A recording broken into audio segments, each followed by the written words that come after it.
Every podcast needs a website, not just to look legit, but so that you can actually get your show discovered online.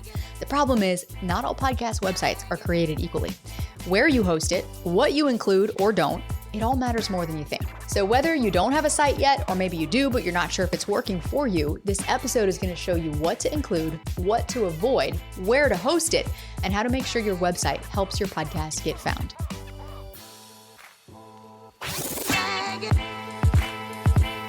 Welcome to Insider Secrets to a Top 100 podcast. I'm your host, Courtney Elmer. Let's make your business binge-worthy.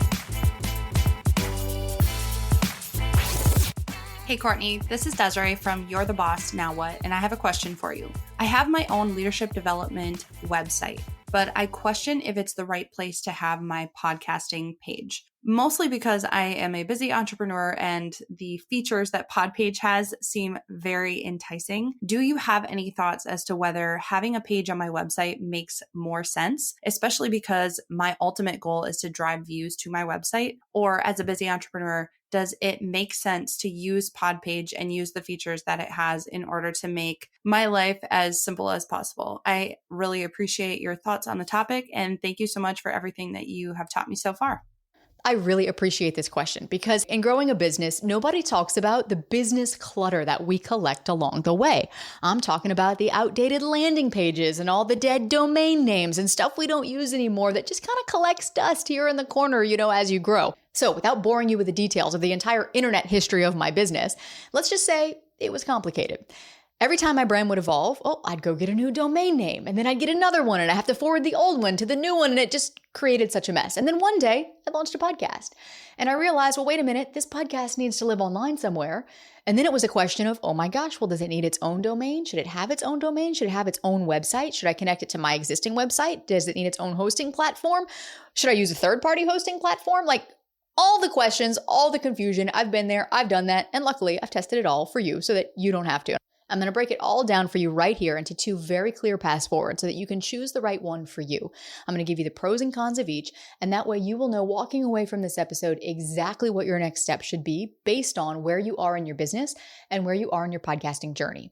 But first, we need to start with some definitions because I'm going to use some terms here that also have a meaning in podcasting land. So hosting, for example. Whenever I say hosting, in this case, I'm not talking about who hosts your podcast. That's typically what I mean when I say hosting. But in this case, I'm talking about who hosts your website.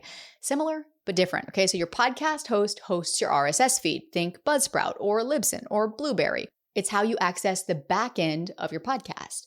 Now, your website host hosts the back end of your website. Chances are if you have a website, you host this somewhere like WordPress or Squarespace or Kajabi or wherever. And in a second, I'll break down exactly what you need to know if you already have an established website or if you don't.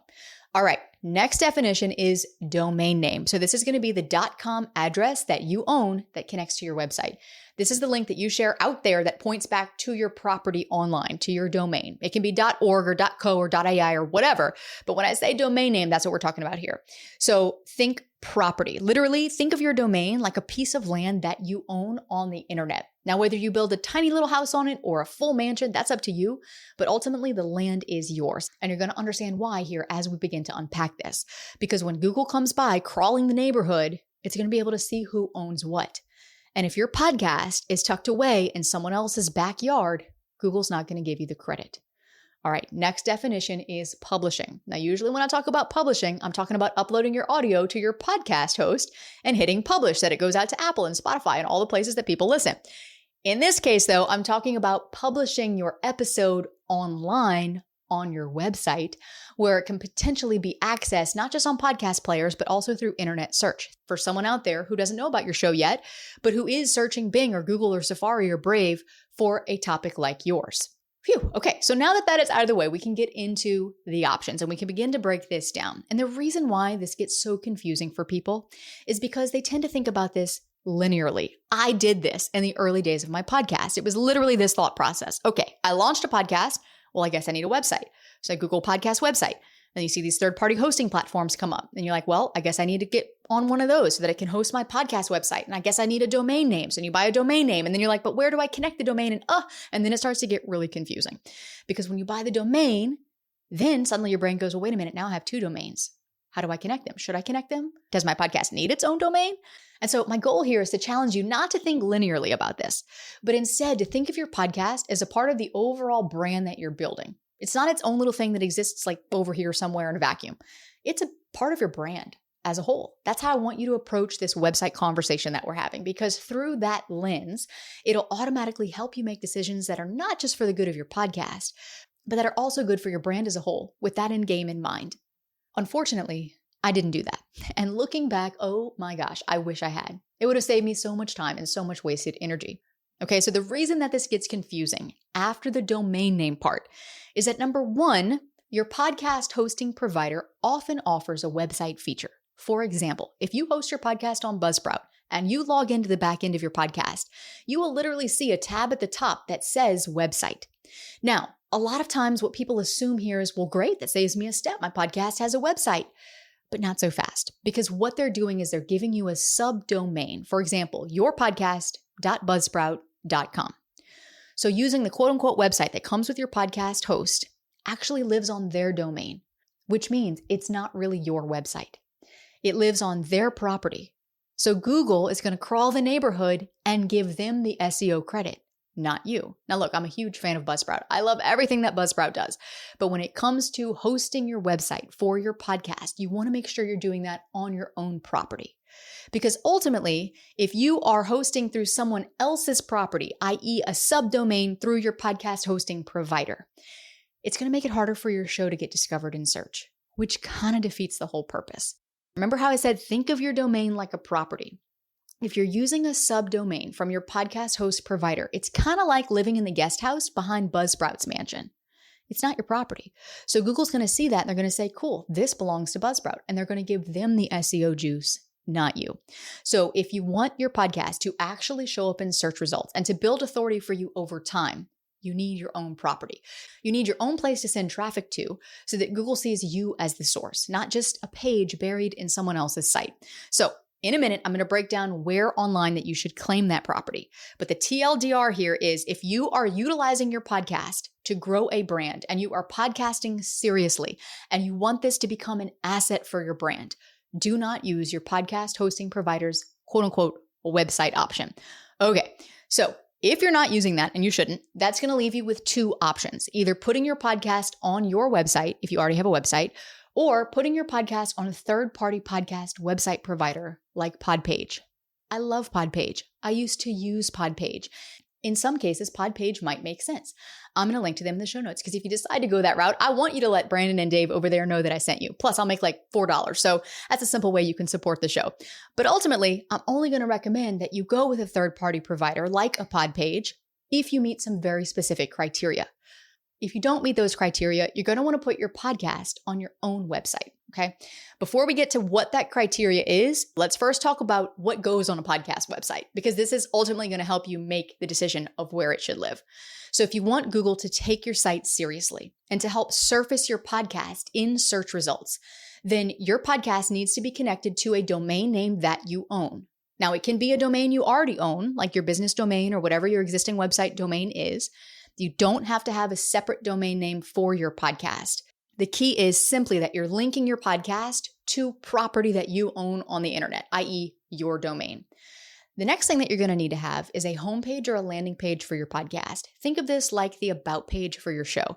It's kind of like the front door of your podcast, so that when someone finds it in search, they will land on it. They will be able to see exactly what your show is about, who it's for, why they should listen, if it's relevant to them, keep it really clear, keep it really focused, and include social proof, because that's ultimately going to show a potential listener who lands on that page that, hey, yeah, other people listen to this podcast and they really like it. And if you want to see an example of this in action, especially if you're really visual like me, go to podlaunchhq.com/blog. That will take you to our podcast homepage on our website. Okay. And you can see how we have that set up. And then you can click into the next thing that you're going to need here, which is dedicated episode pages for each of your episodes.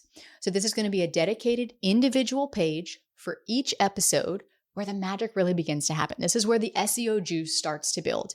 You're going to include an embedded podcast player for that episode. So that way, when someone clicks play, it actually counts as a stream. It counts as a play. It counts as a download, counts as a web play. Okay. And you can see that stat on the back end of your hosting provider, i.e. if you log into Buzzsprout and you look at where people are listening, it'll show you Apple, Spotify, web, right? So you want to be embedding each episode onto the web page to capture that traffic. Also, you're going to want to include some kind of blog style write-up about the show. That way, when someone lands on that page, it's not just like a player there that they have to listen to get the information. Remember, when people are searching on the internet, they're looking for information and they're used to reading to get the content. They're not used to listening.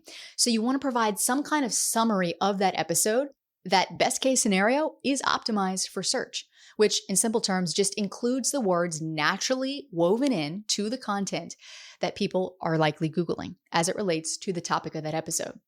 Beneath that, you want to include any links that you have, any calls to action, how to work with you, where to go next, how to subscribe and join your email list, and also make it easy for people to follow your show on the podcast players, Apple, Spotify, etc.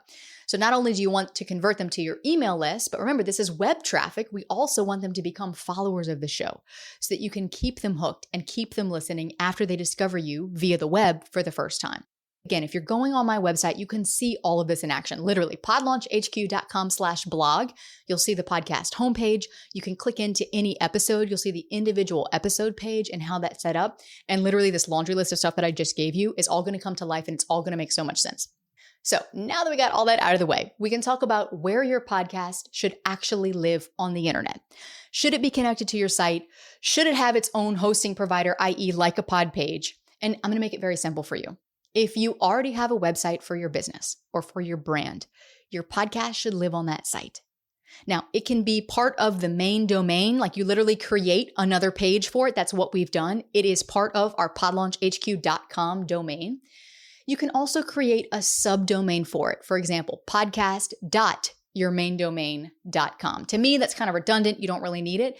But if you wanted to have like a dedicated link to say on air for your podcast, you could do that.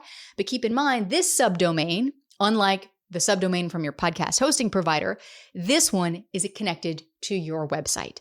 So Google crawls that neighborhood and they see, oh yeah, this belongs to you, not to Buzzsprout, not to anybody else. And so this is really important because this helps you build domain authority, and not just domain authority, but online brand presence. The other reason that I don't recommend having a separate website for your podcast is because then you're going to have a separate domain for it. You're going to have your business website over here. And then, yeah, you could point one to the other, but ultimately you're going to be splitting your SEO power between two sites across multiple domains. So it dilutes your authority rather than reinforces it in one place. So again, really simply, have a domain, that's your property on the internet, have a house, and have everything you're building connected to that one house under one roof. To me, that's the simplest way to put it, and it's the simplest way to think about it. My podcast lives on the PodLaunch site because the show is an extension of the business. It's an extension of the brand that we're building.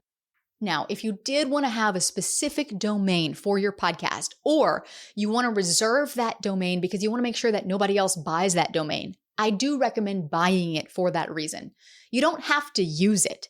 If you do use it, make sure it's pointing back to wherever your podcast lives. So for example, Insider Secrets to a top100podcast.com is a really long domain name, so I don't use it, and I'm not going to ever say anything like that on air. It's much easier to say, go to podlaunchhq.com. You'll see the podcast, whatever. But let's play out the scenario that if I were to have that, and if I were to use that, I would want to make sure that that domain is redirected to wherever the podcast lives. That way, Google can see the properties that you have online and where ultimately they're pointing to. Trying to keep this pretty simple because I know that SEO and all this kind of stuff can get techie. But again, think of it like your land, okay? So that Google sees that you control it, you get the SEO credit, and you're not sending people all over the internet diluting the domain authority of the brand that you're building. My goal is to set you up for long-term growth here. Now, here's the criteria that would make sense for you to use a third-party podcast website provider if you meet these criteria. If your podcast does not have a business behind it, or it's its own standalone brand, and you don't already have a website, this is the only time I'd recommend something like PodPage. Because if you don't have a business that you're building, whereas in other words, the podcast is not an extension of an existing brand, and you're not building the podcast as its own brand or its own business, and you don't already have a website that lives out there somewhere on the internet, this is the only time I would recommend setting up something like PodPage for your podcast.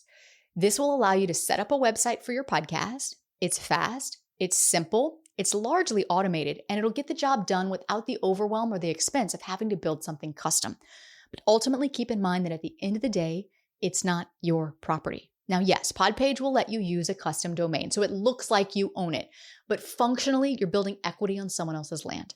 Even with a custom domain, you're still sending traffic away from your main website if you have a website.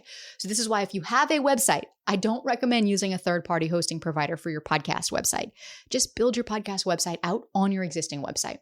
And down the road, if you did meet these criteria, but let's say your podcast did grow into its own brand and now it's its own thing and you decide to move off of PodPage, well, guess what? Now you're packing up and moving to your own property and you're having to start from scratch. And you have to rebuild all that SEO momentum and all that link equity, and your SEO momentum doesn't come with you, which to me defeats the entire purpose if the end goal is to help your podcast get found and searched online. Please ask me how I know. So unless you have no brand, no business, and no plans to build one, I'd skip it. The goal here isn't just to have a podcast website. It's to have one that actually helps your show get found and that actually grows with you. So here's your next step. If you already have a website, create a podcast page on it. Keep it simple. Just make sure it's your property. Add to your workflow to publish the episode to your website whenever you publish a new episode to your RSS feed. Part of your weekly task. Someone on your team can also manage this. In fact, how we do it is I write the blog post. We have all this systemized on the back end so that my team goes in, they take what I've written, they know exactly what to plug and play and where on the website, and they build those website pages every single week for our blog when our episodes air. So this is something that you can build systems around so that you're not the one having to do it. Now, if you don't have a website yet, and your podcast truly it's a hobby or it's a standalone project, you don't have a business connected to it, you're not building it as its own brand, and you have zero plans to change that, then sure, you can start with something like PodPage. Like I said, they're great. I used them for a long time, but eventually I outgrew it. So if you envision your show becoming a brand of its own, you're going to want your own equity. You're going to want your podcast to live in a house that you own, not a guest room in someone else's house. Because online, in internet terms, that's how you build authority.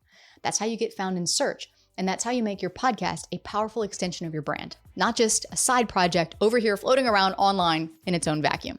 Your podcast is way too valuable to get buried online. I don't want to see it get buried online. I'm sure you don't want to see that happen either. So let's make sure it's discoverable and let's make sure it's built to grow. So if this was helpful for you, I would love it if you would scroll down on Apple or on Spotify, tap the 5 stars, bonus points whenever you write a written review, and let me know how this helped you. And then don't go anywhere, because in the next episode, we've got a reformed corporate CFO and podcast host breaking down how to increase your podcast profitability so that you can start monetizing sooner and more strategically by thinking and approaching your podcast like a business owner, not just a content creator. That's all coming up next to help you make your business binge-worthy.